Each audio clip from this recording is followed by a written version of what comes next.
চাষার ছেলে চাষা থেকে যাবে, মজুরের ছেলে মজুর থেকে যাবে, রাজমিস্ত্রির ছেলে রাজমিস্ত্রি থেকে যাবে, তাদেরকে আমৃত্যু শোষণ করা যাবে। এই ধরনের ব্যাকডেটেড চিন্তা থেকে তারা আমাদের সাথে এই ধরনের ৭১ সাল থেকে প্রহসন করে যাচ্ছে।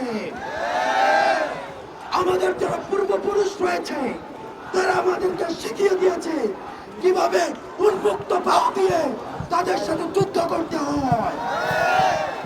আমরা সেটা লিগেসি বহন করছি। আজকে যখন ২০২৪ এসেও সরকার যেখানে কোটা বাতিল করে দিয়েছে, আমি আমার এই ছোট মাথায় এই চিন্তা ঢুকে না। শিক্ষক কোটা চায় না, সরকার কোটা চায় না, শিক্ষার্থী কোটা চায় না, বিশ্ববিদ্যালয় কোটা চায় না, তাহলে কোটাটা চায় কে? কোন অদৃশ্য শক্তি বলে এই কোটা বহাল রয়েছে। আমরা এই অদৃশ্য শক্তির হাত আমরা ঘুরিয়ে দিই।